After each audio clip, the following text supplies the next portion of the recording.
नमस्कार। जय श्री राम। मैं अपने छात्र जीवन में अपने कुछ आदर्शों से प्रेरित हुआ। छात्र जीवन के दौरान मैं यहीं आरा में जैन कॉलेज का जब मैं छात्र था तो यादव लॉज में रहता था। वहाँ बड़े बड़े नेता हमेशा आया करते थे। उनमें से कुछ ऐसे थे जिनकी छाप मेरे मानसिकता पर उन दिनों ही पड़ गई, जैसे राम इकबाल वर्षी जो पीरो गांधी के नाम से प्रमुख हैं, वो हुए। एक राम सकल जी जो संदेश विधानसभा के विधायक रह चुके हैं, वो हुए। एक राधा कृष्ण थे विधायक। तो इन सब लोगों के साथ में रहता था। तो इनसे जब राजनीतिक बात होती थी तो उन दिनों से ही मेरा मन था राजनीति में आने का। लेकिन चूंकि परिवार का आर्थिक स्थिति इतना मजबूत नहीं था, जिसके चलते मैं किसी जॉब को ना करके और सीधे राजनीति में आऊं, क्योंकि संसाधन के बिना आप किसी भी क्षेत्र में सफल काम नहीं कर सकते हैं। तो मैं सेना में भर्ती हो गया। सेना में भर्ती होने के बाद मैं वहां पर कमीशन अफसर बन गया और मैं 1993 में सेकंड लेफ्टिनेंट के लिए चयनित हो गया। 97 से लेकर के और इस साल 28 फरवरी तक मैं सेना में सेकंड लेफ्टिनेंट से लेकर कर्नल रैंक तक सर्विस किया हूं। सेना में जो सबसे ज्यादा चीजें जो हमें प्रेरित किया है वो इंटेग्रिटी और लॉयल्टी, मतलब वफादारी जो है वो 100% होनी चाहिए। आप जिस काम में जाते हैं उसमें आपकी वफादारी 100% होनी चाहिए। ये वफादारी एक ऐसी चीज है जो आपके अपने प्रति, परिवार के प्रति, क्षेत्र के प्रति, अपने धर्म के प्रति, अपने समाज के प्रति, किसी के प्रति भी हो सकता है, बट जहां रहिए वहां आप 100% वफादारी रखिए। तो ये 100% वफादारी का जो चीज है, ये ऐसी चीज है जो आदमी को प्रेरित करता है हमेशा आगे बढ़ने के लिए। क्योंकि जिसके पास 100% वफादारी होती है उसको सपोर्ट करने के लिए बहुत सारे लोग मिल जाते हैं। तो मुझे भी ऐसा लगा कि अब समय आ गया है जब मैं अब राजनीति में आकर के कुछ मूलभूत चेंजेस ला सकता हूँ, जो हमारे मन में तब से बढ़े हुए हैं कि ये चीज अच्छा होना चाहिए। तो मैं सेना के सर्विस 37 साल करने के बाद जो बचा हुआ जीवन है वो मैं संदेश क्षेत्र के लिए न्यौछावर करने का फैसला लिया, और इसमें बहुत सारे लोगों का सहयोग भी मिल रहा है। मैं क्षेत्र में हर जगह घूम रहा हूँ। भारतीय जनता पार्टी जो श्यामाचंद्र मुखर्जी की पार्टी है, पंडित दीनदयाल जी का जिसमें आदर्श है, जो देश की एकता, संविधान की एकता और बाकी पूरे मानव को एक समष्टि के रूप में लाने के लिए हमेशा प्रेरित करता है। तो मुझे लगा कि भारतीय जनता पार्टी जो सबसे बढ़िया पार्टी है और मैंने इसी की सदस्यता ली है। अब संदेश विधानसभा के हर एक गांव में मैं जा रहा हूं, हर लोगों से मिल रहा हूं और मिल करके उनकी समस्याओं को सुन रहा हूं, और जहां तक हो सकता है मैं मानसिक विश्लेषण कर रहा हूं कि अगर मुझे मौका मिला तो इन समस्याओं का समाधान कैसे कर सकता हूं। सबसे बड़ी समस्या क्या है संदेश में? संदेश विधानसभा में जो इस समय है वो तो सबसे ज्यादा है, सड़क की जो है वो होना जरूरी है। क्योंकि कुछ गांव के लोग ऐसे हैं जो अपने घर में छत पर सो भी नहीं पा रहे हैं। इतना इतना धूल दूषित उनका घर हो गया है, जो घर होते हुए भी घर के अंदर सो रहे हैं गर्मी के दिन में। तो सबसे जो इमीडिएट है वो जो है सड़क की सुविधा को ठीक करना है। उसके बाद बाकी सुविधाएं हैं, जैसे शिक्षा में सुधार लाना, स्वास्थ्य में सुधार लाना, सामाजिक सौहार्द में सुधार लाना, ये सारी चीजें हैं। बट इस समय जनता जो त्रस्त है वो है सड़क के खराब होने की वजह से।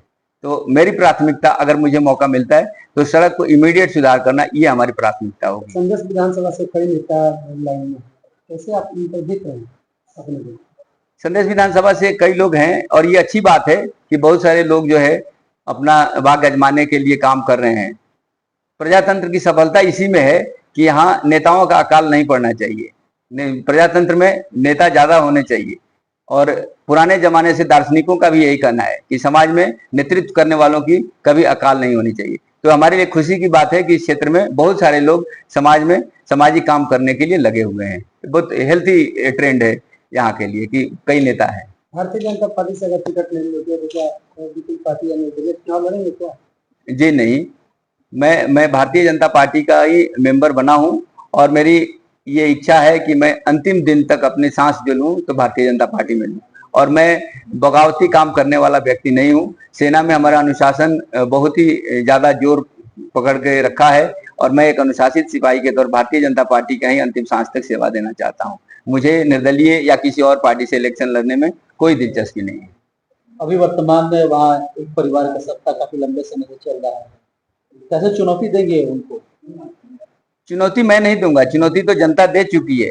जनता को सिर्फ चाहिए एक वफादार ईमानदार व्यक्तित्व जो उनको नेतृत्व आपको प्रदान लगता है कर कि सके। संदेश में इस तरीके की चीजें लागू होता, नियम कायदा कानून धर्म? कायदा कानून तो संदेश विधानसभा में लागू होता है कि नहीं ये तो जनता जान चुकी है, और इसीलिए जनता जो है यहाँ परिवर्तन लाना चाहती है। हम ये नहीं नकार सकते हैं कि बिल्कुल कानून का राज नहीं है, लेकिन इसको और बेहतर बनाने के लिए मेरा एंडेवर रहेगा। देखिए, देश सेवा कोई ये नहीं है कि जो सेना में है वही देश सेवा में है। मेरे तरफ से एक शिक्षक, एक कृषक, एक मजदूर, एक रिक्शा वाला, हर कोई व्यक्ति जो रचनात्मक कार्य कर रहा है, किसी तरह के कानूनी प्रक्रिया में बाधा नहीं दे रहा है और समाज में बने हुए नियमों का पालन करते हुए देश के जीडीपी में अगर एड ऑन कर रहा है तो हर आदमी देश सेवा में है। और मैं कोई दिगर काम नहीं कर रहा हूँ। सेना में मैंने 37 वर्ष दिए हैं और अब मैं अगर राजनीतिक क्षेत्र में काम कर रहा हूँ तो ये भी एक देश सेवा ही है, और इसमें कोई तुलनात्मक ये चीज नहीं है। मैं किसी को कम नहीं आंकता हूँ, एक किसान हो या एक जवान हो। जो मैंने अपने 2 लाइन में ही अपना इंटेंशन, अपना बायोग्राफी सब कुछ बता दिया है कि मैंने 37 वर्ष तक देश का सेवा किया है और उसमें मैं एक सिपाही से लेकर के कर्नल तक के रैंक तक सर्विस किया हूँ। तो इसका मतलब है कि स्पॉटलेस और अनुशासित जीवन जिया हूँ, तभी तो मुझे भारत सरकार ने प्रोन्नति दे करके सिपाही से कर्नल तक पहुंचाया है। और वहीं से मुझे प्रेरणा मिलती है कि राजनीतिक क्षेत्र में भी अगर मैं काम करूंगा तो यहाँ भी मैं जो है अच्छे ओहदे तक जाकर के और अच्छे से अच्छे चेंजेस ला सकता हूँ। परिवर्तन जो है वैसे तो प्रकृति का नियम है, एवोल्यूशन के थ्योरी जो आप पढ़ते हैं तो उसमें भी है कि ये जो कांस्टेंट चेंज हो रहा है हर रोज, यही एक सत्य है जो परिवर्तन होते रहता है।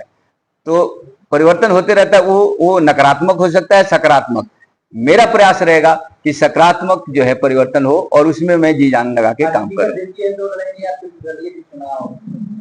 नहीं, अगर पार्टी को लगता है कि कर्नल भोला शंकर सिंह को चुनाव लड़ना चाहिए तो मैं पार्टी के फैसले के साथ जाऊंगा। अगर पार्टी मुझे कहती है कि नहीं आप पार्टी का हेल्प करिए तो मैं वो करने के लिए तैयार हूं। मुझे पार्टी के टिकट पर ही चुनाव लड़ना है, बाकी मैं नहीं करता। हाँ, फिर से कहिए आप सवाल। हाँ, अभी जो है संदेश विधानसभा मेरे लिए प्राथमिक ये है, मैं वहीं का निवासी हूँ संदेश विधानसभा का। और जब अपने घर का ही अगर नहीं संभाल सकता तो मैं बाकी समाज का क्या ये करूंगा। जब कोई व्यक्ति अपनी भाषा का, अपने माँ का ही आदर नहीं करेगा तो दूसरे की माँ या दूसरे की भाषा को क्या करेगा। तो मैं संदेश विधानसभा को नेग्लेक्ट करके किसी और विधानसभा में जाऊं, ये मेरे लिए अभी उचित नहीं है।